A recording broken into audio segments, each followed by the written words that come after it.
Colombia, potencia de la vida. Pues vamos a contarles varias cosas y esto va a ser una conversación entre todos. Entonces, pues les haré preguntas más bien y ustedes me harán preguntas y nos harán preguntas. Entonces, dejemos eso claro de una vez como para que no sea un monólogo o que esperemos hasta el final para poder conversar, ¿no? Y yo tengo preguntas, por ejemplo, que le quiero hacer a Juan Pablo al respecto a lo que vamos viendo, a Alejo. Entonces, respóndanos en la medida que vamos pensando. Bueno, ya les conté el Spotify colectivo, ojalá tengamos cancioncitas, después les contamos un poquito del fanzine que estamos hoy empezando a circular. Y para esto quería simplemente pues, contarles un poco, ya en unos segundos haremos unas presentaciones. El lugar en que estamos pensando estas redes de vida y estos relacionamientos más que humanos de los que hablábamos hace un segundo que articulan la serie curatorial es precisamente los paisajes acuosos del Valle del Cauca. Nos interesa, hemos estado por ya 3 años pensando en las aguas, sobre todo las aguas fantasmas. Es una idea que vos creo que fue cuando estábamos escribiendo Sedimentations, vos fuiste la que hiciste las preguntas. ¿Te acordás? ¿Cómo que eran esas preguntas? Pues bueno, como que de alguna forma Alejo y yo habíamos tenido algunas experiencias con ciertos cuerpos de agua, en el caso por ejemplo del río Cali, río Cauca, antiguas lagunas o actuales lagunas, entonces como que nos preguntábamos mucho como la aparición y desaparición constante de ellas, ¿no? Como que, y su movimiento y como que en algún momento yo le decía a Alejo como que ahí en la casa donde yo viví, donde crecí, estábamos sobre como una laguna fantasma, ¿no? Allí antes había una laguna, la secaron y ahí se construyeron las casas, entonces que era como estar sobre el cuerpo de agua pero que ya no está y que aparece cuando se inunda. Y era un poco pensar como en esas temporalidades de los fantasmas que aparecen y desaparecen y que acechan la vida cotidiana. Entonces, esa es un poco la idea que hemos estado pensando con las aguas fantasmas, casi como cazafantasmas, en los últimos años. Y pues creo que ayer lo vivimos y lo hemos vivido esta semana. Estas aguas fantasmas realmente son unas formas de nombrar aguas que vuelven a aparecer cuando cae un diluvio sobre Cali, que es justamente el titular de las noticias de la semana pasada. Cali está una y otra vez viviendo momentos en que los registros pluviales y fluviales cada año se exceden las expectativas, cada año es aún más voluminoso. Entonces estamos pensando con estas aguas que cada vez aparecen y siguen apareciendo. Entonces, pues nada, contame quién sos vos. No, pues muchas gracias por estar acá, mucho gusto, yo soy Dayana. Pues como que me interesa, o en el último periodo de tiempo me interesaba mucho como el cambio climático, pero sobre todo como las imágenes que generan como las catástrofes, como de ese mismo cambio. Y en un periodo de tiempo hasta, incluso puedo decir que todavía, el agua ha sido el elemento como más predominante. Y en ese momento como del desarrollo fue que conocí a Alejandro, y Alejandro también estaba trabajando con agua, entonces como que el agua nos hizo conectar pues como muchas ideas, ¿no? Y algo importante aquí es que esto les vamos a contar un poco de una colaboración entre una persona que hace historia de la cultura, sobre todo, eso es una de las identidades profesionales en las que me ubico, y una investigación en arte. Entonces es un poco una conversación que intenta pensar metodologías interdisciplinares y lo que eso implica para investigación en arte e investigación en ciencias sociales, que es un poco la narrativa de lo que nos ha ocurrido en los últimos meses. Un poco de dónde viene como mi preocupación y conectándola a las conversaciones que hemos tenido esta semana en el ciclo de charlas. Hemos estado hablando de prácticas que convoquen mundos, que habiliten mundos más que humanos, que busquen formas de estar en común. Y una de las preguntas que a mí más me inquietan es cómo cómo pensamos formas no desde el entendimiento, cómo hacemos convergencias no desde el entendimiento, sino desde el no conocernos. Y yo creo que esa es una pregunta que para mí es fundamental en términos políticos y éticos, porque es pensar realmente un futuro donde la convocatoria de otras posibilidades de vivir en común no necesariamente parten del entendimiento, sino del estar en común. Y eso estoy pensando precisamente, digamos, con el surgimiento de políticas de ultraderecha, de realmente una fractura en lo que uno piensa como las bases ontológicas del mundo. ¿Qué hacemos ahí? ¿Qué tipos de comunicaciones? Entonces, esa es la preocupación que a mí me interesa, que es una preocupación política, pero también es una preocupación metodológica en investigación en arte. Hace unos días le veía con Erika justo una publicación que compartías al respecto, de pronto me contaste, es una pregunta para vos. Hablábamos de la curaduría como una manera de dar voz o de convocar voces como en una suerte como de sintonías o de coros, era como yo me imaginaba la curaduría como una práctica de dar voz a elementos que por su individualidad no están hablando, que de pronto es un poco también la aproximación de curaduría que estaba proponiendo ayer Lisa, de cómo convocamos para anunciar procesos más grandes. Pero entonces a mí lo que me interesa es precisamente esas convocatorias no desde la voz, sino desde una mezcolancia más turbia. Es como lo que me preocupa. Entonces, los tres conceptos que Dayana y yo vamos a estar pensando hoy con ustedes son los asombros, los desbordes y las equivocaciones, que por alguna razón simplemente me pareció bastante poético que diera con los colores de la bandera de Colombia de cierta manera. Entonces, ¿vos cómo pensás el asombro, por ejemplo? Pues yo creo que como que una de las experiencias que nos llevó al asombro también era como imaginarse cosas que no, digamos, no son como la realidad. Entonces como que ponernos en otro lugar, como cuando por ejemplo cuando fuimos a Sonso, como todo lo nuevo que nos encontramos, como esas caminatas, los recorridos, el paisaje, como los problemas, ¿no? Como que entre lo bello y lo caótico, yo creo que ahí está el asombro. El asombro para mí, digamos, es una disposición afectiva, es un modo de conocer, de experimentar el mundo, es una extrañeza. Y yo creo que el asombro es como disposición metodológica, investigativa de pensamiento, es una de las disposiciones que menos cultivamos hoy en día en la investigación en arte y en ciencia social, dejarnos asombrar. Pero yo creo que, ¿sabes? Ahora que lo dices, como que es algo que yo siento que no se puede perder, como esa capacidad de asombrarse, porque nos acostumbramos y normalizamos todo y ya como que se vuelve paisaje, ¿no? Muchas cosas que... Y lo que vos me decías en estos días al respecto del archivo me hacía pensar mucho, porque hay una tensión bastante importante cuando abordamos problemas ambientales, y es ¿qué estamos haciendo?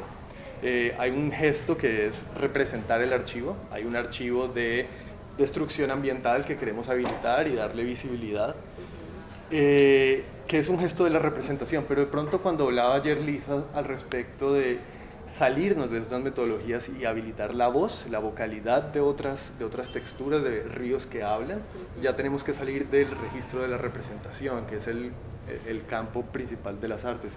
Pero vos me contabas algo ayer justo de tu relación con el archivo, que creo que va a ser importante. Sí, pues como que yo trabajo mucho con imágenes de artículos, de publicaciones, no sé, hasta de reels o de cosas que aparecen, que en parte es como un registro de algo que sucede, que sucedió, y como que sí, como que sentía que había una tendencia, o había venido observando como muchos artistas que trabajan con archivo, el usar el archivo como tal como es, como que no se permiten o no juegan con él, no lo destruyen, no lo vuelven a construir, como que siento que es chévere cuando uno como que no utiliza incluso el archivo como si fuera algo verídico, como que uno lo puede volver una mentira, o lo puede volver como imaginar con él otra cosa que no es posible en la realidad de donde viene, ¿no? Entonces como que yo le decía a Alejo que siempre he peleado con el archivo, pero el archivo me gusta, como que lo odio y lo amo porque es como de donde surgen las ideas, pero no lo quiero utilizar, pero luego vuelve y aparece, entonces esa es mi pelea con el archivo. Y es un poco como a lo que me interesa y que vamos a hablar en el taller de esta tarde, es dejarse asombrar por el archivo, para mí, como yo veo eso, y en ese sentido es una suspensión del orden del archivo y decir, aquí pasa algo diferente. Entonces, por ejemplo, yo sé que Juan Pablo es una persona que tiene una práctica de imitación y que el asombrarse como con el encantamiento del mundo es parte de tu práctica. Entonces querías escuchar un poquito como de tu pensar, ¿no? Pues lo que yo entiendo de la meditación, como la meditación viene de una palabra en sánscrito que es bhavana, y bhavana es lindo porque tiene como un sentido de familiarización. Uno se familiariza, o sea, uno se familiariza con cierta disposición, y esta disposición es la atención.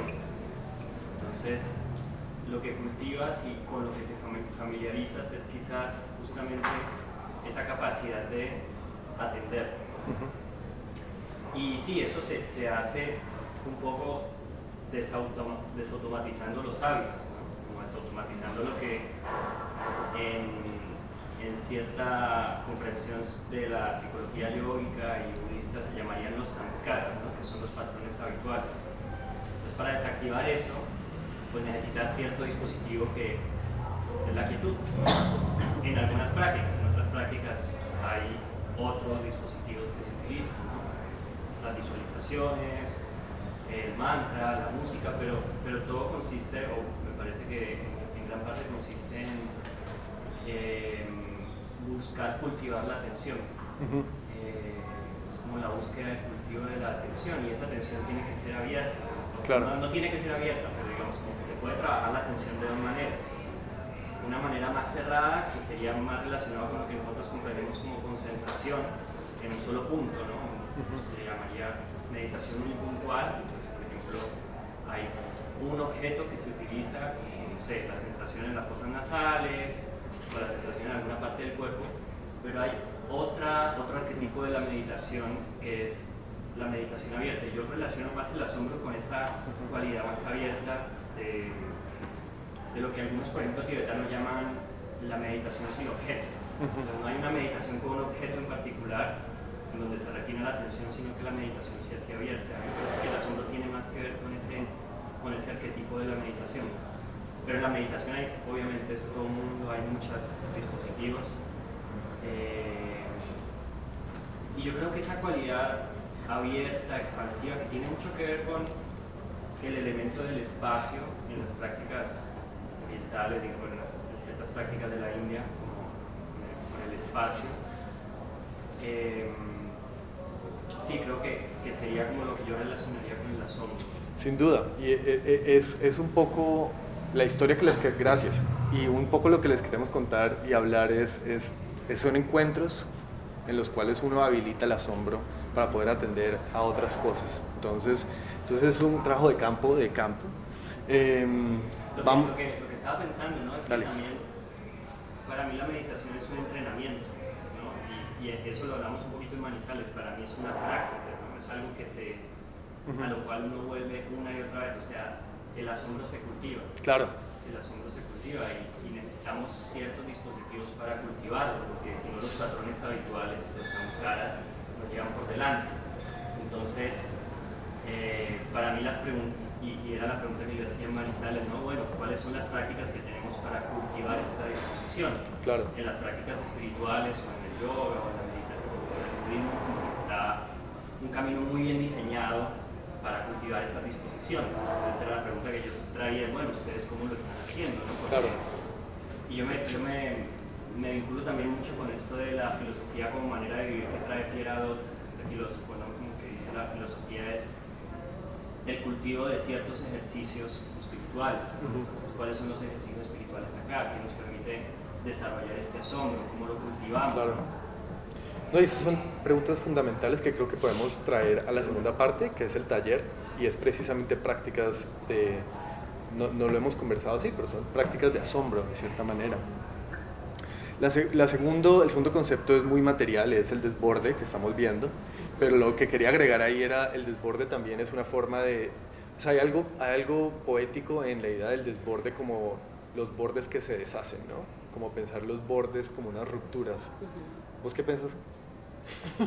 Yo siento que es como muy humano, que siempre queramos ponerle como bordes a las cosas, como que queremos poner límites, ponemos muros, ponemos jarillones, ¿no? Y como que esa tendencia a organizar y a querer estructurar y a querer todo, pues es muy, muy nuestra, pero la naturaleza no tiene bordes, ¿no? Como que la naturaleza siempre está abierta a abrirse, a destruirse, es orgánica, entonces no tiene su propio orden y para nosotros es un desborde ese caos, ¿no?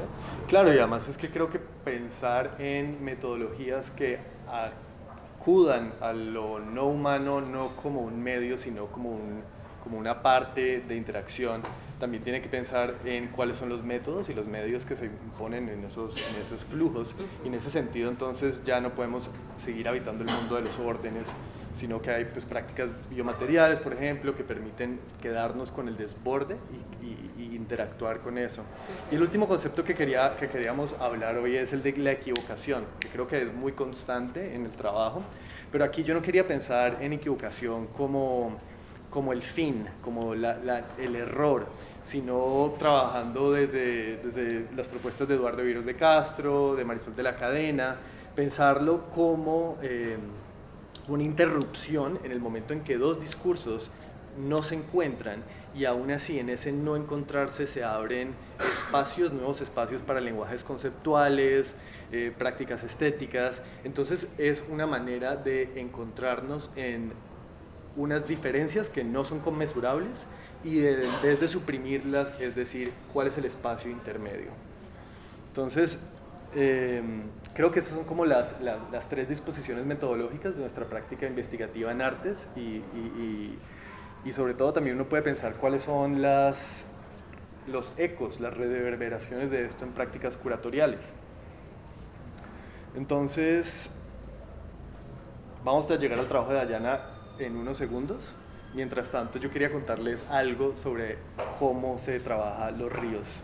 Entonces, yo trabajo formas de ríos, inundaciones, humedales, cuencas, afluentes, arroyos, llanuras, planicies de inundación, paisajes acuáticos, cuerpos de agua que van por la corriente, zambulléndose, nadando, flotando, riendo, aguas abajo, cuerpos en movimiento, fluyendo, inundando, formándose, haciéndose ríos. Desde 2010, más de 2.600 colombianos han perdido la vida debido a eventos hidroclimáticos extremos. A medida que el cambio climático trae patrones de precipitación anómalos, las fuertes lluvias, desplazamientos, deslizamientos, ríos desbordados son cada vez más comunes. En el suroccidente, en la cuenca alta del río Cauca, que somos productores de caña de azúcar, estamos viendo transformaciones absolutamente radicales. Plantaciones de azúcar convertidas en humedales, carreteras en rápidos, barrios sumergidos en las aguas. Y esta suspensión del ordinario ha llevado a que el gobierno nacional declare estado de emergencia en el Valle del Cauca durante varios años consecutivos. Mientras esta nueva realidad demanda estrategias novedosas de mitigación y adaptación en la gestión de los riesgos, también exige estudios críticos de la forma, de quienes dan forma y cómo se trabaja para dar forma en cuanto al control de estos paisajes expansivos y fugaces. Entonces mi trabajo investigativo como historiador se centra en prácticas a través de las cuales ingenieros del Estado, economistas, políticos, pero también activistas y artistas trabajan y encuentran formas a los paisajes acuáticos de la cuenca alta del Cauca. Yo tomo material de archivos públicos y privados, entrevistas, prácticas, visitas en campo, estudio cómo cuáles son los esfuerzos por ordenar estos cuerpos de agua que se han intersectado, animado, impugnado visiones de prosperidad y crecimiento en procesos de modernización económica, política y espacial desde principios del siglo XX hasta el momento contemporáneo. La pregunta que guía mi trabajo es ¿qué tipo de paisajes permite una forma fluvial? Y en el proceso, ¿qué nuevos tipos de relaciones habilita o inhibe? La noción de forma es central a mi trabajo y a lo que vamos a estar hablando hoy, precisamente a partir de la deformación, del desborde, y entiendo ampliamente las formas como organización de elementos. Esto es una distinción de los estudios culturales que tomo de Caroline Levin, y para ella diferentes formas, lo que es importante es que habilitan diferentes capacidades de hacer cosas. Entonces, en ese sentido, los ríos son ecologías de formas. Algunas, como el flujo, como el canal, amplifican patrones de orden en el agua, mientras que otras, como sedimentación, inundación, difractan lo que está en suspensión. También pueden dar forma al territorio, como la cuenca o el embalse, o rehacerlos, como calidad de agua o como erosión.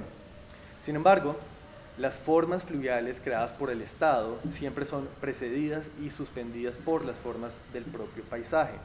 Los cuerpos de agua no corren en cualquier lugar, dialogan con rocas, con la vida vegetal, animales, con los humanos, resultando en nuevos patrones y órdenes o desórdenes. El Cauca es uno de los mayores de Colombia, que recorre una serie de valles interandinos antes de desembocar en el Caribe. Durante las temporadas de lluvia, el Cauca y sus afluentes se desbordan, dando vida a lagunas, pantanos, nutriendo tierras, habilitando relaciones comerciales con las comunidades campesinas de la cuenca alta. Parte de la historia que les vamos a contar hoy tiene que ver o inicia a principios del siglo XX, cuando un grupo de élites estatales imaginaron la cuenca como una frontera agroindustrial y cambiaron el paisaje de maneras radical y sin precedentes, habilitando nuevos paisajes para la gestión fluvial en las Américas.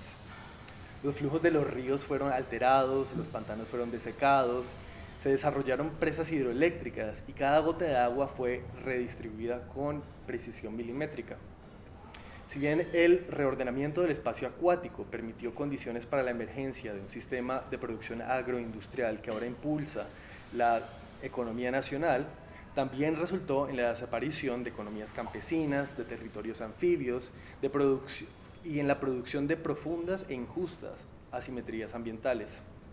Sin embargo, en la medida que la naturaleza contraataca, cada día más extraña, la fijeza de estas soluciones parece cada vez más frágil y precaria de lo anticipado.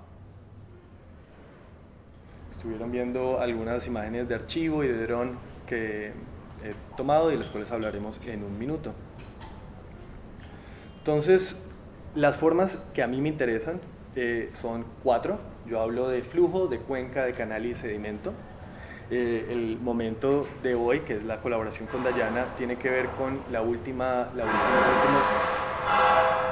último momento, que es la sedimentación. El sedimento y la sedimentación se han vuelto problemas fundamentales en el Valle del Cauca en relación a la gestión de ríos,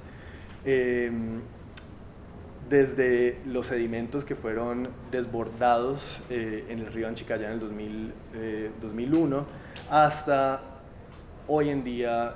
¿Qué pensamos la gestión fluvial en el Valle del Cauca está pensado en aquello que se carga, que el río está cargando, y qué es la carga que trae el río y en su capacidad de hacer paisajes? En ese sentido, los sedimentos que a mí me interesan es una cosa mucho más expandida, un entendimiento de sedimentación que no solo es lo material que arrastra el río, sino cuáles son las sedimentaciones que traen estas formas. En ese sentido, pensar las sedimentaciones sociales, políticas, ecológicas y económicas que se habilitan a partir de la gestión de los ríos. Entonces, digamos, gran parte, como les contaba, de este trabajo viene en relación a las sedimentaciones y los sobreflujos, los reflujos, por así llamarlos, de este río, de estos cuerpos de ríos en Cali, que a pesar de que hoy en día los vivimos, y los vivimos ayer de cierta manera, es un problema histórico. En Cali se ha inundado desde que hay registro de prensa. Entonces, en ese sentido, voy a parar aquí y hablar con Dayana un poco, pero esta es la sedimentación que a mí me hace pensar. Estas son imágenes justamente el Día Internacional del Agua en el 2021 en el sector La Nave. Y este es el tipo de sedimentación que a mí me interesa pensar en un principio. No sé si ustedes estaban en Cali en esas fechas, pero Cali ese día estuvo absolutamente inundada y el equipo de la alcaldía le tocó salir inmediatamente a limpiar la ciudad. Pero me hace pensar mucho como en esas materialidades, o pienso mucho en esas materialidades de lo que va quedando, que son, ahorita lo hablamos, son también esas sedimentaciones que quedan en la casa, ¿no? Como eso que queda después de que el agua pasa. Que a mí me hace pensar es que precisamente los ríos no son solo agua, sino que van dejando cosas y nos hace pensar en qué es lo que deja y qué hacemos con lo que deja, como un problema político y como un problema ético.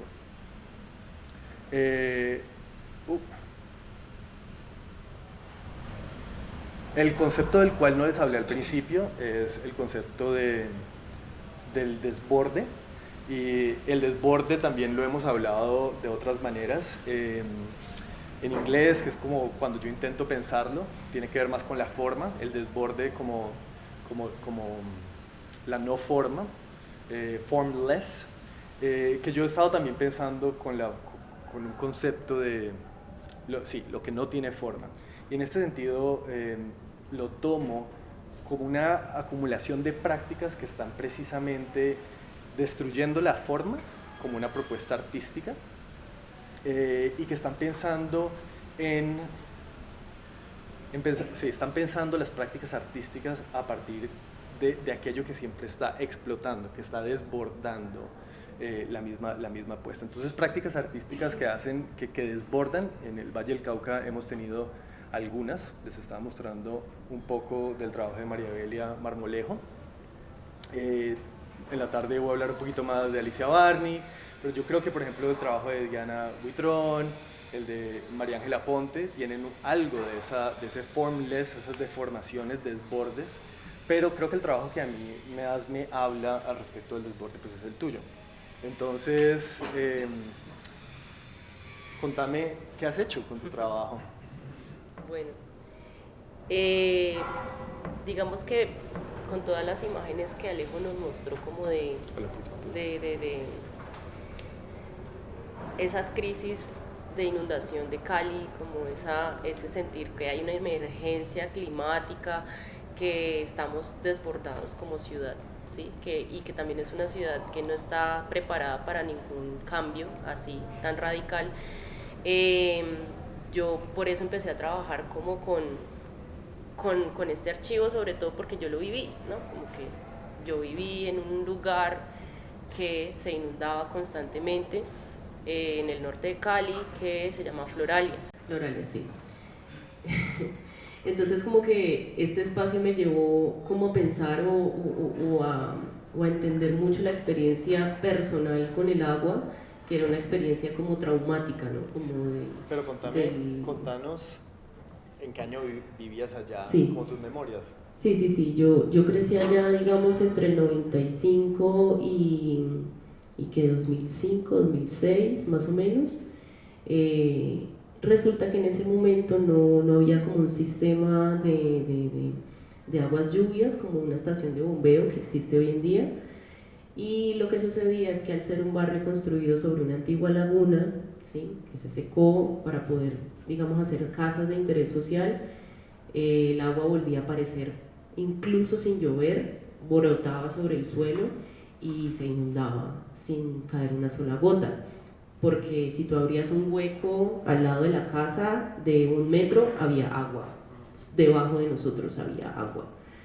Entonces era como vivir sobre la laguna, más o menos, pero sin estar en ella. Entonces, por eso hablábamos del fantasma, ¿no? Estábamos sobre un fantasma de agua.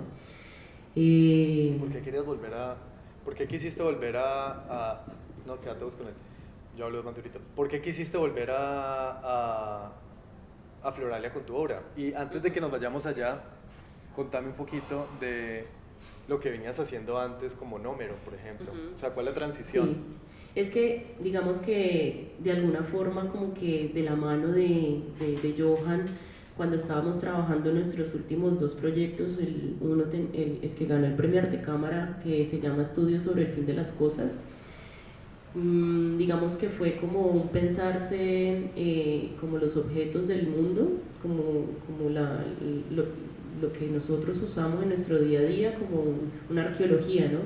Como si desaparecemos como civilización y queda solamente las cosas que usamos, que significarán, ¿no? Como verlos con extrañeza, verlos con asombro.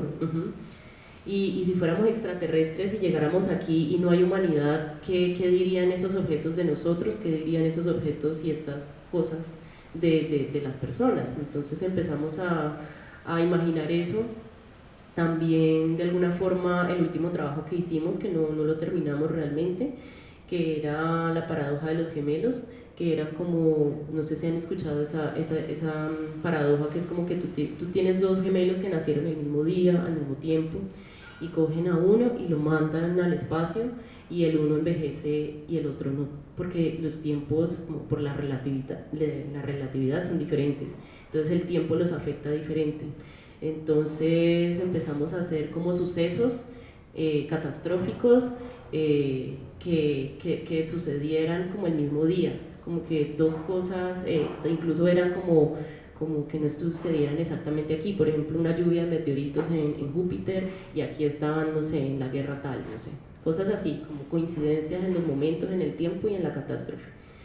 Y yo ya previamente de alguna forma me había interesado mucho por las imágenes de archivo de Floralia, porque como que las encontré, estaba mirando entre mis cosas y entonces como que empezaron a aparecer como muchas memorias. Yo dije, mira, yo había normalizado la inundación, ¿no? Como que para mí, sí, mi casa se inundaba, un recuerdo de la infancia. Pero no, yo después lo quise ver con asombro, con extrañeza y dije, no es normal que mi casa se inundara, o sea, what the fuck, no, eso no puede ser. Contame qué era lo que pasaba cuando se inundaba.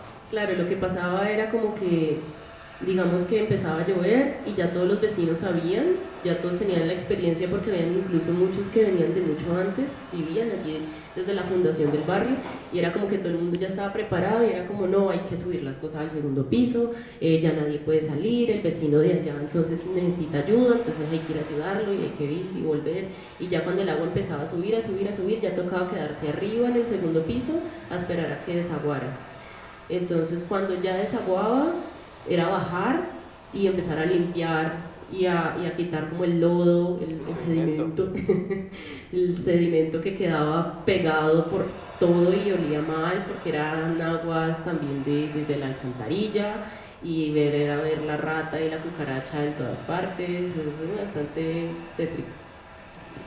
Pero hay algo también en tu obra que aquí estamos viendo una serie que a mí me gusta mucho que es de Cataclismo y es una serie de animales en la inundación, y una de las cosas que hablamos la primera vez que nos conocimos y que a mí me marcó más de esta serie, que me asombró de esta serie, tenía que ver con primero con tu relación con el zoológico de Villa Lorena, pero segundo con esta idea de solo animales y quedarnos, y creo que lo hablamos ese día alrededor de lo bíblico, ¿no? Entonces, ¿cuáles son los animales que no pudieron llegar al arca de Noé? ¿No? Y cuáles son no solo los animales que no llegan a estos, sino pensar como en un sentido expansivo, cuáles son los animales que están viviendo las inundaciones de Cali y que están enjaulados viviendo, haciendo hábitat en esto. Obviamente hay algo de violencia en lo que estoy diciendo, pero eso también es algo de la violencia de la cual estamos amplificando, ¿no? Que estaban ocurriendo. Sí, claro, eso era como que fue coincidencia también, ¿no? Como pensar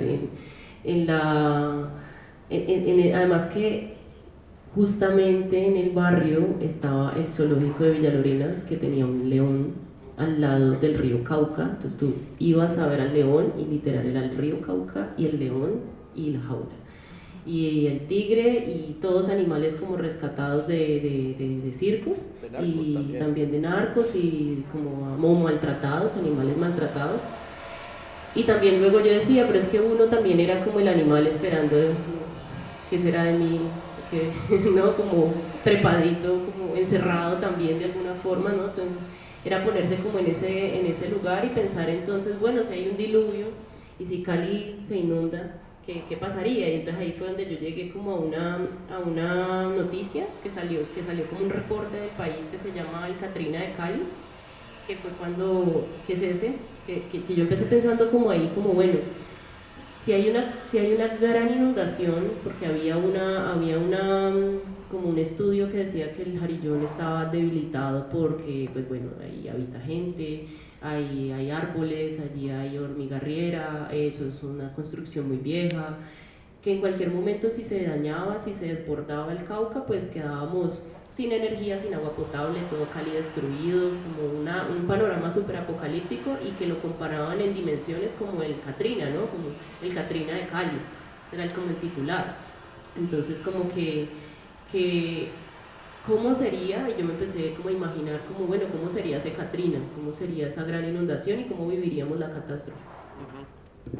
Y Hay algo que me parece, ya para hablar precisamente del Jarillón, pero algo que me parece muy poderoso de tu trabajo tiene que ver con lo ordinario en el sentido de cotidiano también, y como un ordinario que es una acumulación de eventos que uno tiene que tomar. Y a mí la idea que eventos que uno tiene que tomar una decisión. A mí este diagrama, que no es un elemento central de tu obra, pero a mí me resume muy bien tu forma de trabajar, que es pensar lo ordinario como un impasse siempre marcado por crisis, en las cuales las personas con las que tú estás pensando intentan ajustarse a presiones crecientes en sus modos de vivir. Entonces, en Cataclismo es muy evidente, que es la obra de la cual vamos a estar hablando hoy, porque es el desborde como un impasse que demanda una forma de existencia. Y eso viene, en nuestro caso, alimentado por una pregunta que tiene que ver alrededor del optimismo cruel que habita en estos proyectos de ingeniería ambiental que están ocurriendo en Cali. Y optimismo cruel también como un afecto, una disposición afectiva de querer que las cosas continúen. Entonces simplemente estoy nombrando el optimismo cruel para que lo pensemos y para que pensemos en estos animalitos de Villa Lorena y en las metodologías que vamos pensando, pero optimismo cruel como este deseo de seguir que empieza a contrariar nuestra propia existencia, nuestras formas de existir. Y justamente era algo que leíamos cuando empezamos a trabajar, el trabajo de Lauren Berland, y ya hablaremos un poco como de estas crueldades que habitan en los planes de regulación ambiental de las cuales estamos pensando. Entonces voy a contarles, o les vamos a contar, de 4 diferentes prácticas que hemos estado pensando a partir del asombro, el desborde y la equivocación. Y la primera pues, es precisamente lo que estaba contándonos Dayana en Floralia, en las inundaciones. Aquí estoy citando a Dayana, Majaquero en el barrio.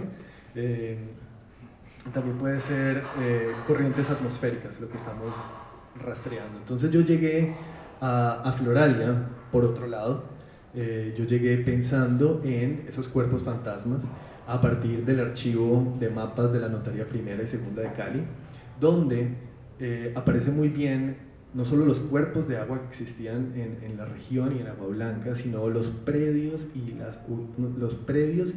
los crops, los cultivos que se estaban desarrollando aquí.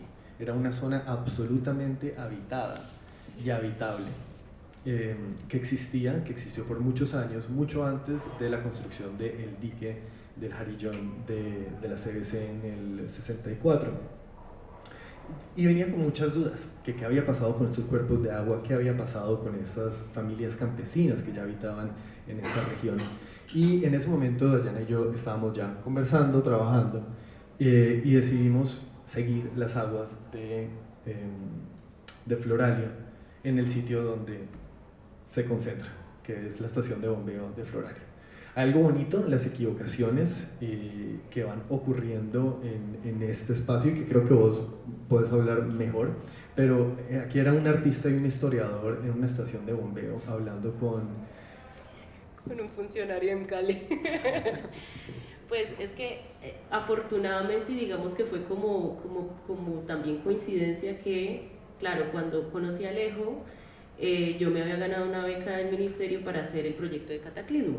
Entonces teníamos plata, entonces era como, sí, podemos hacer investigación y podemos viajar y podemos ir todas las veces que queramos a Floralia y podemos hacer, hicimos mesa de radio, hicimos, ¿cómo es que? El grupo focal, hicimos, como que teníamos como los fondos para poder como hacer el trabajo.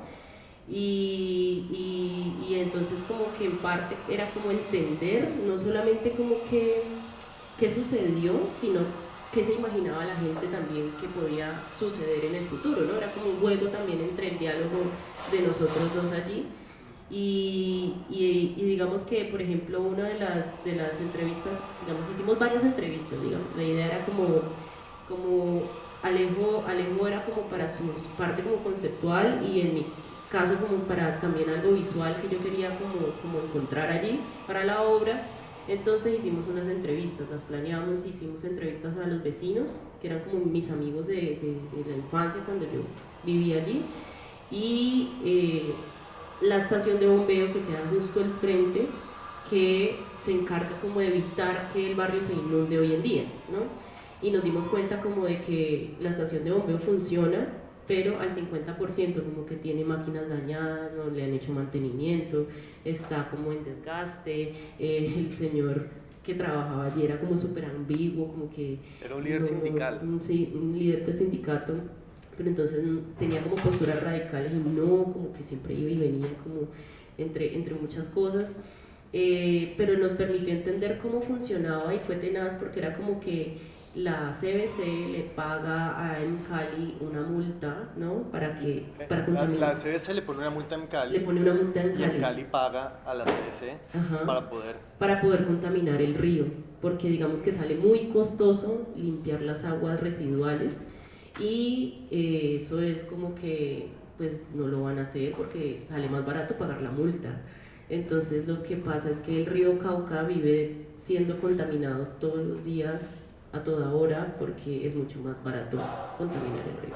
Pero también había algo que me parecía interesante preguntarte, y es que realmente estamos hablando con ingenieros, estamos hablando con líderes sindicales, estamos hablando, y yo creo que vos y yo teníamos diferentes maneras de pensar en este problema, y aún así estábamos pensando en esas equivocaciones de las cuales yo hablaba, como de encontrarse con gente que piensa totalmente diferente y dejándose asombrar. Y yo tomaba precisamente, porque mi asombro de esa experiencia fue cuando me dijiste me hackearon el barrio, porque para mí fue una manera de entender el sistema hídrico que yo estaba pensando, pero desde el hackeo de los 90s.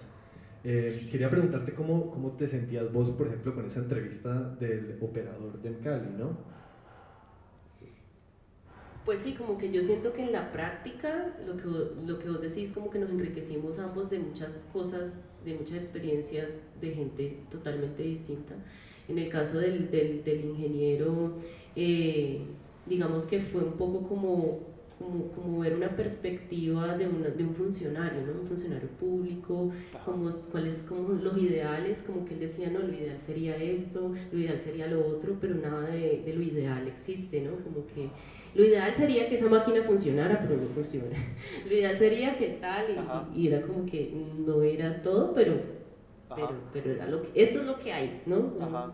Y así funciona y pues así seguirá funcionando hasta que algo cambie, ¿no? Y lo mismo sucedía con los vecinos, como que llegábamos a preguntarles experiencias, historias y todo, y como que nos encontrábamos con cosas que no nos imaginábamos, como No, pues ya nos habíamos acostumbrado a la inundación, entonces sacábamos flotadores y nos tirábamos al agua sucia y ya, y nos divertíamos porque no había nada más, ¿no? Ajá. Y en esa misma estación de bombeo donde estoy trepada, ¿sí? un vecino mío nos contaba como que él se llama Gustavo nos acompañó en todo el proceso, entonces Gustavo decía, no, yo me cogía aquí, me tiraba aquí y clavaba a la inundación, o cogía y me cruzaba el Cauca para acá, y como el Cauca se mueve, entonces yo terminaba por allá lejísimos, me tocaba devolverme caminando, entonces eran como las mismas experiencias que son de lo cotidiano, que son del día a día, pues nos terminó como sorprendiendo mucho porque nos esperábamos como el sufrimiento también, el estrés y todo, pero a la final también la gente como que al acostumbrarse a una condición dura, simplemente como que dice, divirtámonos ya, ¿qué más? ¿No? Como pasemos la bueno que ya todo se fue. Total. Y eso es un poco como el poder de lo asombroso, del cultivo de lo asombroso, porque realmente lo que vimos es que a pesar de que hay una situación crítica, la gente encuentra oportunidades de hacer vidas, ¿no? Y es esa capacidad como de la vida de siempre mantenerse o imponerse en la catástrofe, que creo que si nos hubiéramos quedado con el archivo del dolor, que sobre todo es aquello que se registra en los archivos, termina invisibilizándose, ¿no? Entonces esa disposición como también a desbordar el funcionario público que no entiende esta máquina, y de hecho el funcionario público era líder sindical y era enemigo número uno en Cali, pero aún así de él dependíamos para que la ciudad no se inunde. Hay como unos desbordes constantes cuando uno hace trabajo de campo, y cuando cultiva como ese asombro empieza a encontrar una riqueza conceptual muy poderosa. Entonces yo te quería preguntar un poco sobre este video y que nos siguieras contando un poco como qué fue. Pues claro, entonces en la beca yo había prometido un video, ¿no? Pero yo no tenía ni idea cómo iba a ser el video, pero yo sabía que tenía que ser entrevistas, audios con gente hablando de la inundación y de las experiencias, y yo quería inundar algo, quería inundar un paisaje, pero entonces era como, bueno, ¿qué paisaje voy a inundar? Entonces en ese momento ya creo que habíamos terminado la parte de investigación. Entonces con Gustavo Ramírez, que fue como mi colaborador en la parte de la producción de la animación, sí, como el stop motion allí que hicimos con los dioramas, dijimos como que chéverísimo hacer utilizar los audios, como hacer primero el guión de cuál va a ser como la historia que vamos a contar, y luego imaginémonos como qué paisajes vamos a inundar, ¿no? El primer paisaje que ven allí, que vieron, eran las casitas, entonces me parecía muy lindo porque era como casitas de cartón, todas las hice a mano, así, todas románticas con mis casitas, pero para destruirlas después todas, ¿no? Como que las hice así súper bonitas y todo fue al final como para ser destruido y no quedó absolutamente nada. Y fue chévere porque era como una única toma, ¿no? Vamos a inundar esto y ya eso fue. Ya no se puede repetir porque me toca volver a hacer todas las casitas. Y luego yo le decía a Alejo como que, le mostré una casita y le dije, mira mi casita, le dije, pero a la final uno vive en una casita de cartón, o sea, como que mi casita también era de cartón, o sea, éramos muy frágiles también, y como que nuestra ciudad también puede ser de cartón, y entonces esa metáfora como del cartón y que todo se inunde y que todo tiene como una sola toma, al final la única toma somos nosotros, ¿no? Como una única vida, entonces pues si nos vamos, pues nos vamos, ¿no? Una cosa así, pero también nos podemos reconstruir. Entonces ese era como el juego, que fue muy chévere en la producción del video. También aparecen los sedimentos, hice como las etapas de la inundación, cuando ya desagua y todo queda como manchado, como pantanoso, como en la tarea, y entonces ahí los vecinos empiezan a contar, no, pues tocaba sacar específico, cloro, jabón, y entre todos cogíamos cepillo, manguera a limpiar. Y ya como que se habían acostumbrado, y era parte como como el día a día, ¿no? Vamos a limpiar ¿cómo era que le decían? Tenía un nombre, pero ya no me acuerdo. Y ahí simplemente quería agregar algo que también es muy bello de este proceso, fue que precisamente en esa limpieza del sedimento se sedimentó la comunidad. La comunidad llega aquí a este barrio, que es una urbanización pública, privada, sin conocerse. Eso era por un instituto que antes otorgaba casa de interés social. Y cuando se empiezan a inundar las casas, pues la gente empieza a organizarse y se empieza a organizar y se configura la primera Junta de Acción Comunal del barrio Floralia a partir de estas inundaciones, que son los que eventualmente hacen fuerza política para que se construyan alcantarillados que no habían. Y segundo, 10 años después, son los que ponen, y esto digamos, esto es como las historias informales, pero se organizan electoralmente para que un candidato al consejo llegue y este sea el que pone la estación de bombeo de Floralia. Entonces pensar en las sedimentaciones que se habilitan a partir de los sedimentos es una cosa absolutamente poética que emergió precisamente de estos detalles, ¿no? De cómo la gente limpia sus casas.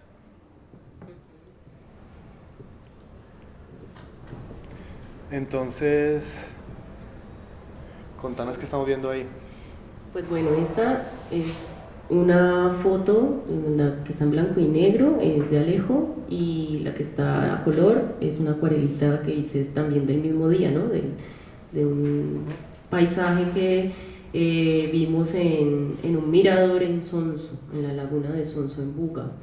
Resulta que mi mejor amiga, Maleja, ella trabaja en el Zoológico de Cali y hace proyectos de comunidad, como digamos, ecoturismo, toda la parte como de la artesanía, las producciones como culturales de ciertos sectores que el Zoológico de Cali tiene convenio con CBC, con no sé qué, entonces hace proyectos y ella trabaja en eso.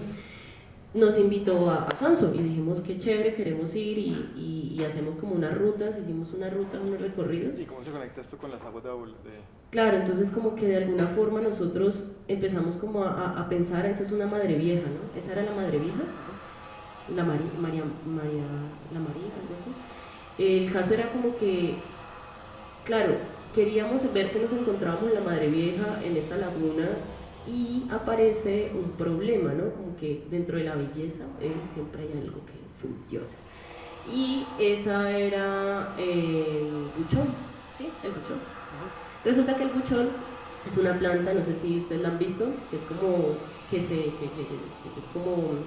se prolifera rápidamente, se multiplica, es como una plaga, y lo que sucede es que está en el estanque y en la laguna y en las madres viejas empieza a expandirse, a invadir y mata a los peces porque su raíz es negra, tiene una raíz muy oscura, tapa la luz del sol y quita el oxígeno del agua, pero al mismo tiempo de alguna forma como que refresca porque cuando hay mucho sol ella absorbe como eso, o sea, tiene como sus ventajas y sus desventajas, es una planta como muy ambigua, como que uno diría, pues no es una planta mala porque las plantas no son malas, y eso pensábamos luego como que con Alejo dijimos, si la planta del buchón fuera como una sociedad, ¿no? Pensáramos como personas, ¿cómo sería?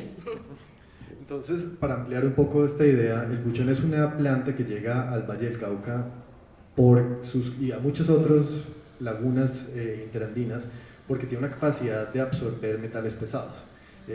Las corporaciones ambientales las pusieron en todo el país para purificar los desechos industriales, sin caer en cuenta que precisamente el problema es que absorbe tanto que empieza a volver a sedimentar. Entonces aquí otra vez el tema de la sedimentación. Y nosotros llegamos a Sonso porque queríamos pensar en cuáles serían los paralelos de estos paisajes entre Agua Blanca y Floralia extendida con una laguna que todavía existe, la laguna de Sonso. Y nos encontramos en la figura 1, la que ven a su mano izquierda, están viendo una vista por ahí de los años 60 de cómo se vería Floralia, cómo se vería Sonso. Están viendo una comparación temporal, en blanco y negro está sin cubierto de buchón y cuando está a color está cubierto de buchón. Entonces ven una reducción del área absolutamente total. Hoy en día este es un poco como se ve la laguna de Sonso. Y pues precisamente una de las cosas que empezamos a notar es que el futuro de la laguna también está muy frágil, precisamente por las sedimentaciones. Y hay mucha gente que cree que va a morir en los próximos 10 o 20 años. Y empezamos a hacer de nuevo un trabajo de campo, en este caso no tan profundo, pero sí estuvimos hablando con comunidades, viendo los sedimentos, pensando en estos espacios. ¿Vos me querés contar un poquito de quién es la persona con los pies descalzos? Cuando llegamos allá nos hablaron de una mujer, de una señora que trabaja como en una arenera, ¿sí? Ella conoce mucho la historia de Sonso y como que de los cambios que ha tenido Sonso. Y entonces, pero nos dijeron y nos advirtieron, esta mujer no les va a contar nada, es muy jodida, es muy brava, no la busquen, ella no les va a decir nada. Y fue en efecto como lo que nos pasó, porque fuimos a buscarla y ella estaba literalmente trepada en una volqueta, no sé, y había como una máquina y estaba en una montaña de arena descalza con una pala, con un poco de hombres así alrededor, y ella era como la única mujer así como bañada en arena. Y le dijeron, mire, que es que la están buscando ellos para preguntarle algo, y bajó toda brava, ¿qué quieren? Yo no voy a responder nada.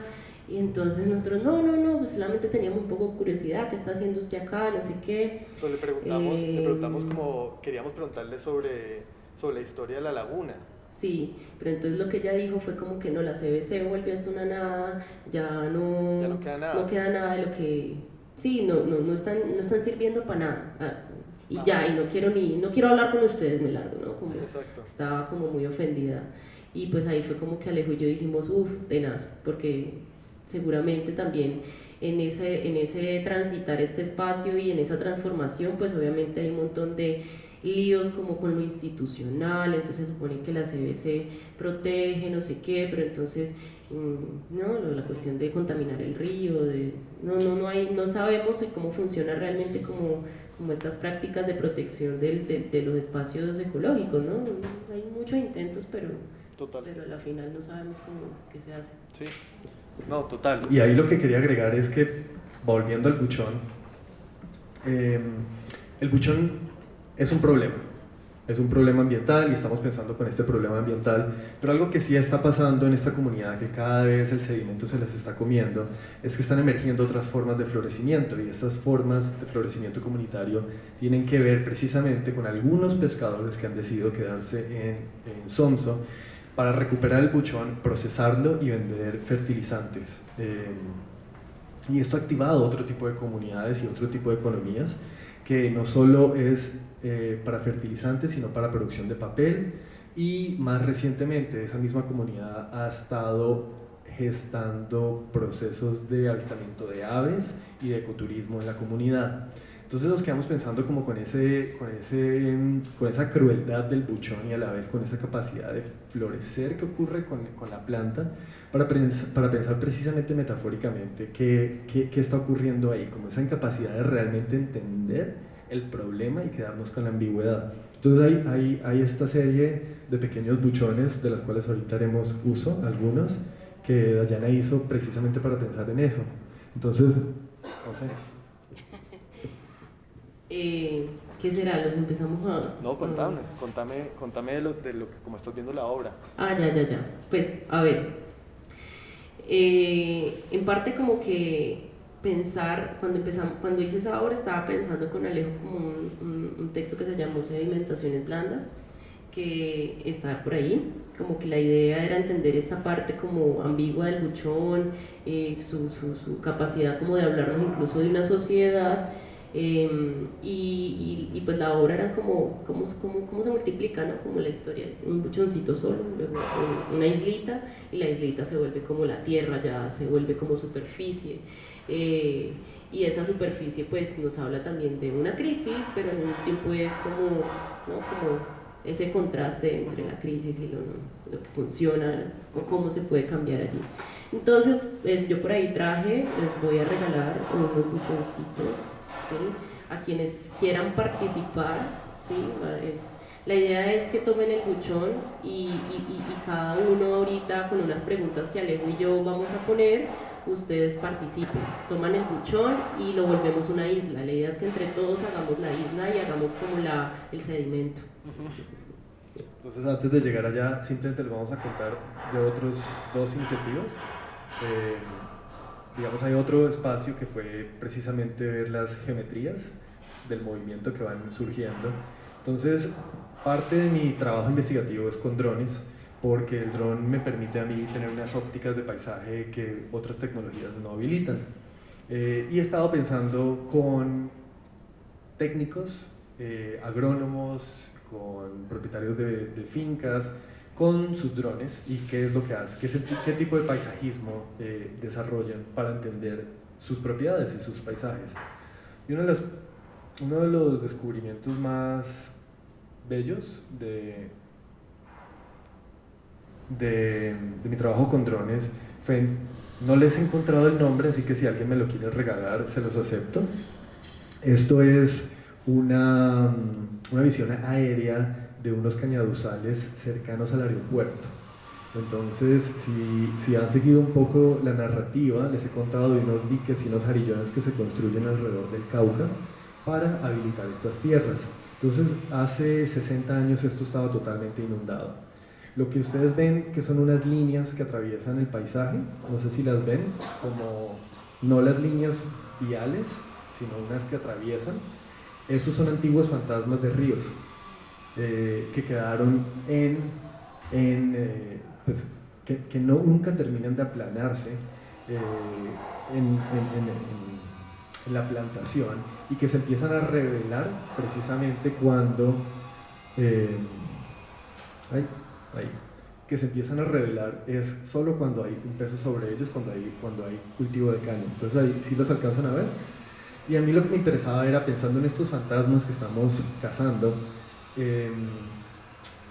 pues seguir, qué hacer con esto, cómo pensamos en esto y cuáles son como esos ríos que todavía se están manifestando y expresando.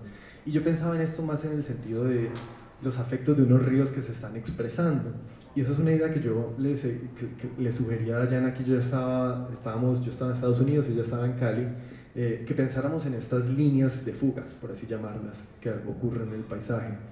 Entonces las líneas de fuga vuelven y surgen, pero de otra manera, en segmentos, que es la serie que Dayana empezó a desarrollar en 2023. Claro, entonces la cuestión de la línea empieza a aparecer. Esta obra tiene una anécdota muy linda y importante también, porque yo nunca había hecho un viaje en moto por el valle, y con Breiner fuimos a visitar a Sonia Yepes, ¿sí? Y nos fuimos en moto a toda velocidad, y pues la carretera permite, como que es recta, ¿no? Es como ir derecho por todo el valle y ver Cañaduzal, montaña, cielo, Cañaduzal, montaña, cielo, cielo, montaña, Cañaduzal, y el mismo paisaje y no cambia. Y pues a la velocidad como del viaje, como que vi variaciones en el paisaje del valle. Y yo decía, listo, es una monotonía muy harta porque son 5 horas de ver Cañaduzal y montaña y Cañaduzal, ¿no? Pero entonces yo recuerdo decirle a Breiner como que, oye, siento que viví como una experiencia del color muy brutal, como que, además porque yo entrecerraba los ojos y quería ver era el color también de la montaña, que se diferenciaba de los suelos, y que no todos los cañaduzales tienen el mismo color, hay unos que están quemados, hay otros que están chiquiticos, de pronto se ve una casita, de pronto se ve, no sé, el cielo se pone oscuro, se pone claro, y en 5 horas como que yo quise hacer y retratar la experiencia. Y a mí, bueno, yo no sé si ustedes lo ven, pero yo ahí veo la historia de la moto y de Breiner absolutamente contada, porque si alguna vez han hecho un video sobre una moto, la ven ahí. Entonces, bueno, esa era una siguiente. Pensando, digamos, en esas geometrías, también estábamos viendo muchos memes, muchos videos, que estamos viendo aquí. No, pues ¿dónde es que era? En Yellowstone. Bueno, el caso fue que empezaron, pues, como el algoritmo, ¿no? A lanzar todas las catástrofes del mundo a mi celular. Entonces, como que empezaron a repetirse las casitas que se las lleva el río.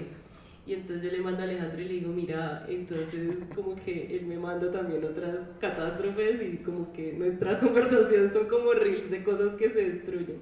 Y la casita me pareció brutal porque era como, parecía una de mis casitas de cartón, ¿no? Como que se la llevó así como si fuera como nada, ¿no? Y me pareció chistoso porque de alguna forma es muy duro, o sea, es como tu casa se va, o sea, ¿no? Tu vida de alguna forma. Y yo ayer pensaba, por ejemplo, como que el cuerpo también es la casa, ¿no? Como que tu cuerpo y tu vida y este planeta es la casa, ¿no? Si se la lleva al río y si nuestro planeta se lo lleva también, pues chao. Y en Floralia, cuando hicimos un grupo focal, una señora nos dijo, no, pues ustedes vieran que un día en una tormenta muy brava, la mitad de mi casa se partió a la mitad y se la llevó el río Cauca, ¿no? Y se quedó con media casa, como que quedó con el antejardín y la sala, y el resto, las habitaciones, todas, se las llevó el río, y yo no podía creer eso, ¿no? Fue como wash, ¿no? Yo al menos en mi casa alcanzaba a salvar las cosas como trepándolas, pero que la mitad de mi casa se parta y se la lleve el río, era como también, ¿no? Puede imaginarse eso.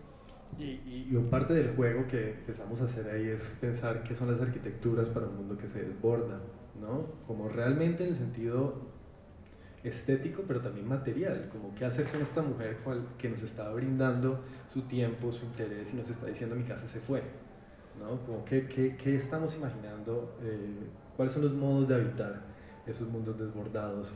En ese momento estamos conversando con Alejo Martín y tuvimos una conversación con Enrique Lozano, que es un dramaturgo colombiano, caleño, que vive justamente en Argentina por estos días. Y Enrique tiene una novela, El tiempo de en medio, que si no la han leído se la recomendamos, que es precisamente el Valle del Cauca inundado por una lluvia que nunca ha parado de caer. Y es muy curioso porque Enrique creo que en ese momento no se había pensado mucho los paralelos entre su obra y el Valle del Cauca, pero él está en Cristales viendo el valle absolutamente inundado. Y lo que es poderoso para mí de la obra de Enrique es que nunca para de llover y el agua desborda todos los límites, no solo de las arquitecturas, sino como de los deseos sociales, de las formas sociales. La madre, el padre y el hijo, que son como las figuras centrales, son absolutamente deformadas, así como la gente que está alrededor de ellos. Vos acabaste la novela hace poquito, ¿no? Sí, pues fue fascinante porque era como, no sé, era un mundo muy familiar, como que me puse, es capaz, los que vivan en Cali, ustedes son capaces de imaginarse Cali en ese mar, ¿no? Además era vivir en la montaña porque ya los suelos y el valle ya no existen. Entonces, y se hablaban de dos temporadas, como la época seca, ¿no? La época que fue seca, y es la época mojada, la época de la lluvia, la que predomina y que nunca paró, como que la lluvia nunca para. De hecho creo que hay una parte también donde ellos pierden la casa, hay un derrumbe y ellos se vuelven nómadas, hay sociedades nómadas, y es muy curioso porque también siempre se imaginan cómo sería el mundo sin esa tormenta, sin esa lluvia constante, y que hay un viaje, ¿no? Ellos siempre piensan en el norte, en a dónde podemos ir para que el mundo sea mejor, para nuestra vida sea mejor, donde las cosas son secas.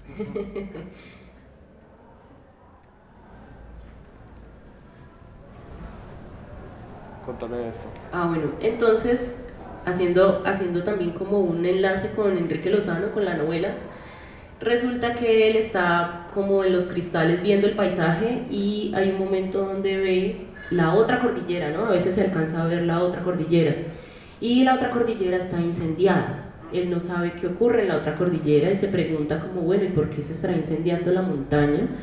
Y entonces a mí me pasó por esos días que justo iba para la casa de mi mamá y todo desde Chipichape, Menga, toda la montaña estaba negra porque se había incendiado, ¿no? O sea, habíamos tenido hacía poco un incendio, y entonces ese incendio, esa montaña negra, y luego pensar en la inundación y en el valle inundado, como que me hizo como un contraste entre el fuego, ¿no?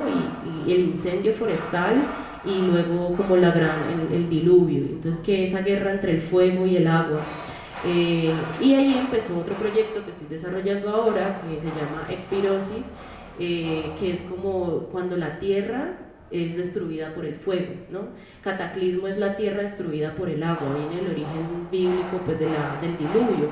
En Ecpirosis es la tierra que se destruye por el fuego, entonces empecé a coleccionar todas las archivos y fotos y historias y noticias de incendios forestales en Colombia, que este año tuvimos demasiados, es una cosa brutal, destruyendo un montón de hectáreas de ecosistemas, nomás el páramo de Berlín, ayer que Lisa hablaba, el páramo de Berlín fue uno de los más afectados por el incendio, perdiéndose como un montón, y que es concebido de alguna forma como la llave de agua de Colombia, ¿no? Como donde hay más reserva hídrica, se incendia el agua, entonces esa no, como ¿qué pasó? O sea, estamos como ante una destrucción constante de la vida pero yendo entre el renacimiento también, ¿no? Porque unos meses después empiezan a salir noticias de los frailejones están reviviendo, están vivos por dentro, realmente estamos, ¿no? Y luego yo veía el paso de la montaña cuando volvía donde mi mamá, y veía la montaña floreciendo nuevamente, ¿no? Después del gran incendio pasé de ver una montaña negra a otra vez una montaña verde.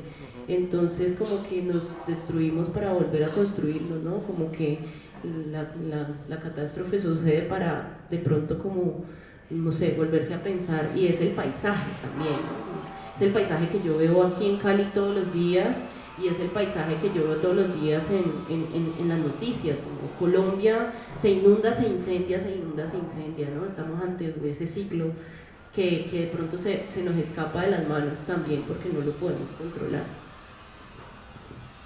Sí, Y creo que de ese descontrol también hay algo que a mí, por ejemplo, me hizo pensar mucho este trabajo de Dayana y de las arquitecturas para el desborde, y es este impulso que hay en mucho de la teoría social, el pensamiento crítico, de hacer la poesía del flujo. O sea, el flujo es absolutamente positivo y el fluir es como la misma poética que usamos para convocar los mundos, opuesto precisamente al estancamiento, a la sedimentación, que suelen ser como los verbos que en la poética de la teoría crítica suelen ser vistos como lo contrario, ¿no? El estado, Algo que me parecía poderoso de este trabajo es también tenerle un poco de miedo a estos descontroles, un poco de, María Ángeles le llamaba respeto, en el sentido doble de la palabra, y el diluvio realmente es una fuerza política ambigua, que creo que en el trabajo que hicimos con sedimentaciones blandas y en el trabajo que estamos haciendo ahora pues, con estas lluvias que no paran, tiene esa ambivalencia, y esa ambivalencia que también, tanto en el trabajo tuyo como en mis formas de pensar a partir de tu trabajo, se han nutrido. Pensar el flujo en ambos registros.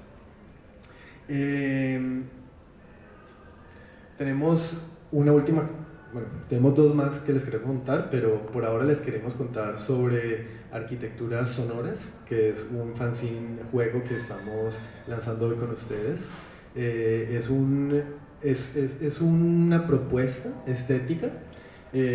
Yo personalmente he jugado por muchos años, y ya te pregunto, Daya, y he escrito juegos, pero para mí los juegos no son solamente la actividad del entretenimiento, para mí son maneras de conversar entre jugadores, diseñadores y los mundos compartidos. Y la historia entre Dayana y yo, los juegos, empieza jugando juegos de roles. Entonces, no sé si te acordás cómo fue ese momento o cómo fue el juego que jugamos. Yo nunca había jugado Calabozos y Dragones, y entonces Alejandro llega con unos dados y un librito que es como de este tamaño, ¿no lo tenés por ahí? Sí.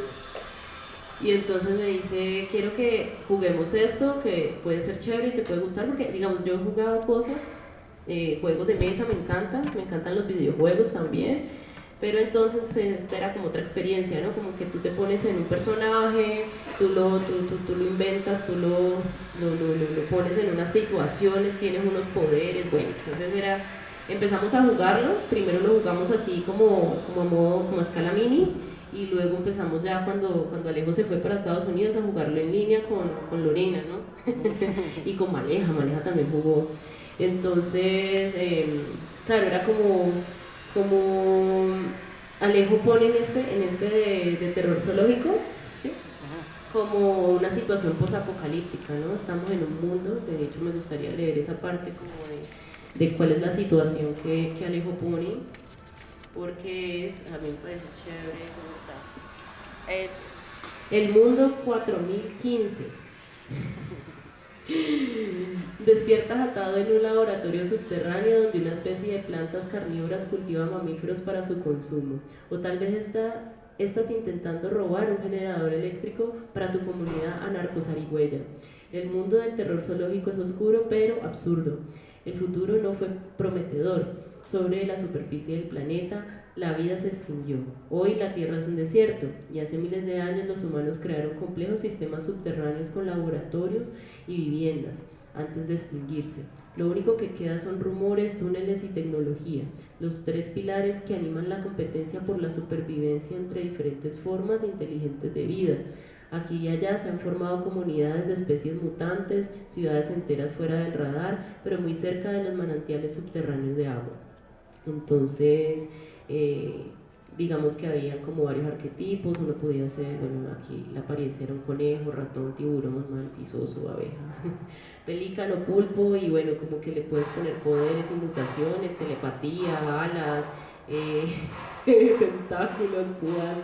Entonces era muy divertido porque incluso no llegaba a jugar con mis estudiantes del liceo.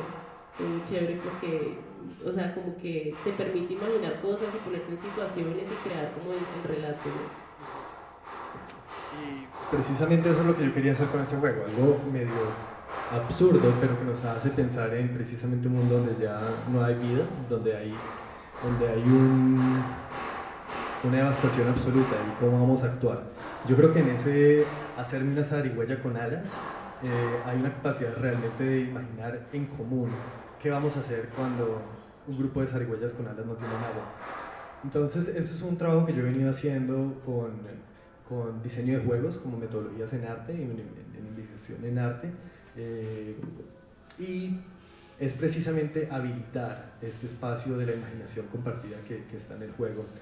Y para mí ha sido interesante, digamos, en esta experiencia de no entendernos, pensar con los juegos, porque el juego como proceso de imaginación no requiere un entendimiento, requiere unas arquitecturas básicas. Vamos a imaginarnos que todos somos una zarigüeya, pero lo que cada uno es como zarigüeya es de cada uno. Entonces, en esas reglas mínimas, y de hecho por eso es tan pequeño, hay una capacidad de habilitar la imaginación propia y compartida. Y es algo que hemos venido haciendo. Entonces, hace unas semanas sacamos Soundscape Architects. Lastimosamente solo hay copias en inglés por ahora, pero Soundscape Architects es un juego que invita a imaginar mundos posibles de una manera absolutamente abstracta también. Jugamos con esta abstracción, en el cual lo que se invita, el medio, es a través de playlists de Spotify, y lo que se está compartiendo ya es un registro sonoro, no es un registro narrativo o un registro visual. Estamos imaginándonos cómo la metáfora es: el paisaje es sonido, y si el sonido es paisaje, cómo nosotros intervenimos ese paisaje. Entonces hay una serie de reglas que te permite cambiar el paisaje, de construir algunas cosas, fallas, entonces ese mundo fracasa. Y lo que termina pasando es que, a pesar de que no hay una descripción absoluta de qué es este mundo ni qué es ser un arquitecto sonoro, terminas habilitando un espacio afectivo donde el desborde, el asombro y la confusión reinan, pero para crear algo que yo creo que es sonoramente muy bello. Entonces, les estoy mostrando un poco de cuáles son, cómo se ven los arquetipos, que son bastante abstractos precisamente para habilitar ese juego como desde lugares que son amplios, y vienen acompañados de las acuarelas de Dayana. Entonces no sé, Daya, vos, ¿cómo viste tus acuarelas? como que cuando Alejo me hizo la propuesta de ilustrar el juego, pues como que intenté buscar acuarelas que pudieran darme como un ritmo, no sé, como que está ahí el eclipse de portada, algunas que eran como las formas, como que habían los desbordamientos, algunas son montañas incendiadas, en otras son como los cañaduzales. También tengo una serie como de las cuadrículas que se ven desde Google Maps, de los cuadritos de los cañaduzales, no me acuerdo si tiene un nombre, pero bueno. Y así, y como que de alguna forma buscarle coherencia a la historia del juego con el mismo, sí, entre imagen y texto. Entonces hoy estamos de lanzamiento, cuña, Para que vendan, para que la lleven, está en blanco y negro, a color. Dependiendo del presupuesto. ¿Cuánto vale? Ay, Alejo. La blanco y negro habíamos dicho que 15 y 20 a color. Quédate con el micrófono. Lo último es, pues queríamos contarles de un experimento que hicimos que se llamaba el Laboratorio de Reconocimientos Interacuáticos. Entonces, esto viene una experiencia que nos comparte María Isabel Galindo. Quería que vos me contaras quién fue Mari. Bueno, María Isabel Galindo hablo en pasado porque esta semana que pasó, María Isabel falleció debido a un cáncer en el estómago y pues que le hizo metástasis. Alejo y yo y María Isabel éramos grandes amigos. Habíamos hecho varias colaboraciones con ella, conversaciones, juegos, de todo, y pues queríamos aprovechar como este momento también para hacer como un homenaje, como recordarla, ¿sí? Ya que fue una persona muy importante para muchas de nuestras conversaciones. Me parece muy lindo lo que está escrito ahí, Alejo, me gustaría mucho leerlo antes de que muestres lo otro. La forma de escribir de María Isabel era increíble, entonces voy a leer esta parte. La vida sigue su camino en medio del desastre y es obstinada e inquieta. ¿Cómo encantar de nuevo el mundo y confiar en que este estremecimiento puede mostrar otros caminos? Movimientos telúricos y agitaciones acuáticas que subvierten los órdenes. Pachacútics que dan vueltas a la tierra, avalanchas y tormentas que sacuden violentamente los suelos. Quiero habitar el temblor, ser otra cosa, escombros del mar y muertes mías. Hay que romperse y armarse de nuevo. Vida y agua en que se revuelven sedimentos pesados, desafiantes, presentes y futuros abiertos, mundos deshechos y constantemente hechos. Quisiera reconocer en mí las huellas que el mar y la muerte van trazando, esa cruzada del mar y de la muerte que me han formado.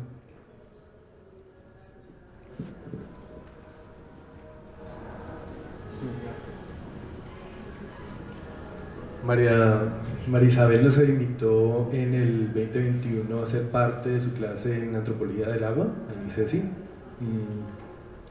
En esta oportunidad presentamos algo de lo que ya les hemos presentado a ustedes y como contrapropuesta hicimos el laboratorio. El laboratorio era una propuesta de construir protocolos, reglas mínimas para asombrarnos yendo al río. Entonces creamos una pregunta que es cómo nos encontramos con y ante un río y hacia dónde atendemos, y propusimos una metodología a los estudiantes a través de una serie de experimentos. Los experimentos, como ven, son absolutamente mínimos: dejarse llevar por el río, dibujar los bordes, seguir sus flujos, palpar sus texturas, bailar con el río, entrevistar el río. Y la propuesta era ir con los estudiantes de la clase a estar haciendo estos experimentos y llevando registro de lo que va ocurriendo. Sin más instrucciones, nos fuimos al río con un grupo de estudiantes de ICESI. No sé si vos querés contarme cómo fue esa experiencia. Fue algo como inesperado, fue una invitación como muy espontánea de María Isabel y Alejo. La idea era como hacer una caminata, encontrarnos con una cascada y un río y como preguntarnos eso que acabo de leer Alejo.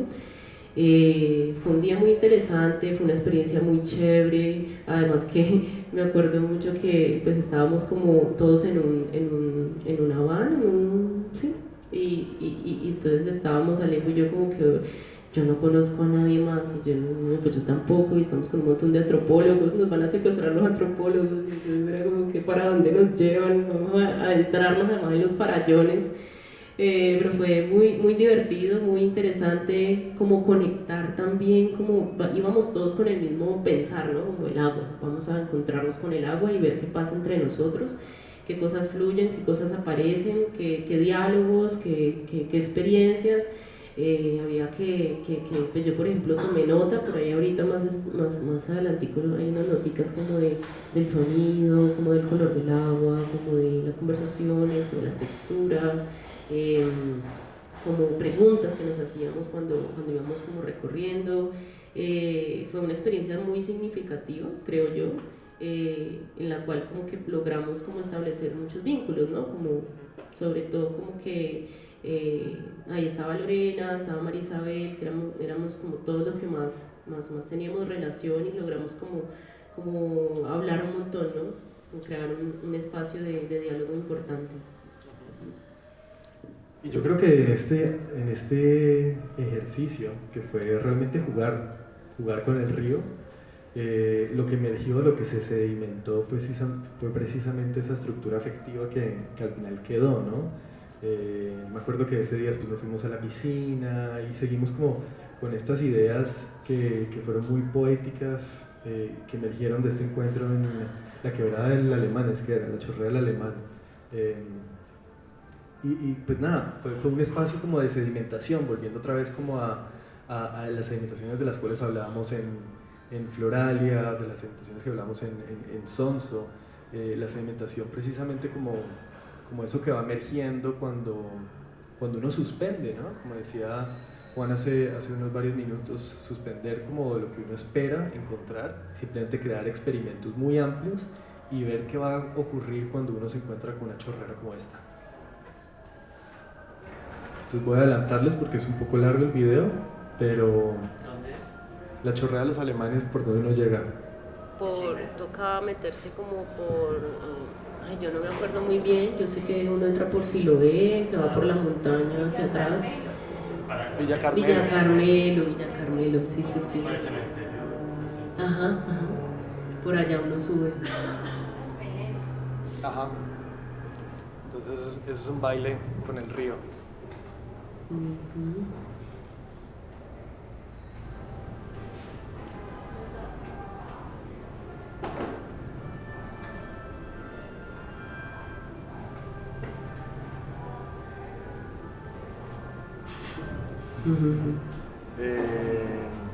Nos va a mostrar un poquito del registro que quedó. Si quieres, puedes ir a hablar. Sí, eso era lo que yo les decía de los dibujitos que hicimos ese día, como el sonido, el brillo del río, como las observaciones, como el paisaje, de las plantas, un poco de poesía también, ¿no? Algunos escribieron poemas. Fue un espacio bastante creativo, como también como nos fundíamos como con el espacio. Ahí hay dibujos de todos, ¿no? De todos los estudiantes, de nosotros, el poema de Jacobo, esa que está en la piedra de Marucha, ¿cierto?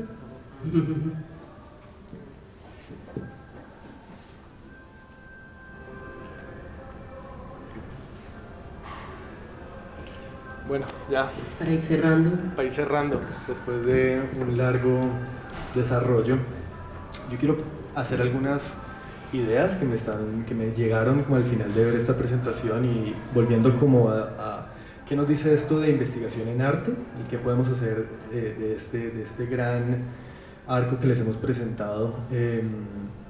Hace un tiempo estaba leyendo un fragmento de un ensayo que escribió Barthes sobre París cuando se inundó.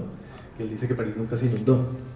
Y él decía que cualquier ruptura considerable de la vida cotidiana, pensando en tu obra, introduce algo de festividad. Y ahí pienso, por ejemplo, en Gustavo, que decía que se lanzaba y sacaba los flotadores.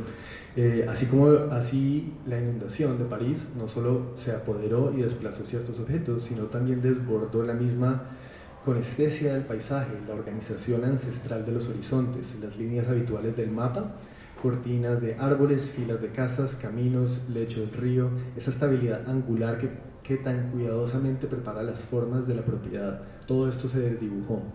Hay algo absolutamente ambivalente de la inundación, como estaba diciendo, pero también hay algo muy poderoso, como de imaginar no solamente las catástrofes y los cataclismos como algo que entendemos, sino dejarnos sorprender y ver que emergen precisamente otras formas de sedimentación cuando el mundo se hace un poco más fluido. ¿Vos qué has visto? No, yo quiero que juguemos con los ¿Con las buchones. preguntas? Sí, sí, Listo. parece chévere. Entonces Como- vámonos. Como de pronto como hacemos para que no hablemos ya tanto, siento mucho silencio. Bueno, a ver, ¿la idea cuál es? Ustedes van a pensar en una posible respuesta a esta pregunta, ¿no? Lela. ¿Cómo pueden el cambio, el asombro y la sorpresa impactar en nuestras maneras de imaginar la resiliencia y cultivar el florecimiento colectivo? ¿Sí? En esa misma dinámica yo creo que pueden acercarse cuando tengan la respuesta y compartirla. Y la compartimos y vamos armando. ¿Dónde será? ¿Aquí en la mesa o en el aquí suelo? mismo, sí. Podemos armar aquí como la islita, ¿no? La idea es que como no es un rompecabezas, sino que es como ustedes mismos le dan la forma. Listo. ¿Quién quiere empezar?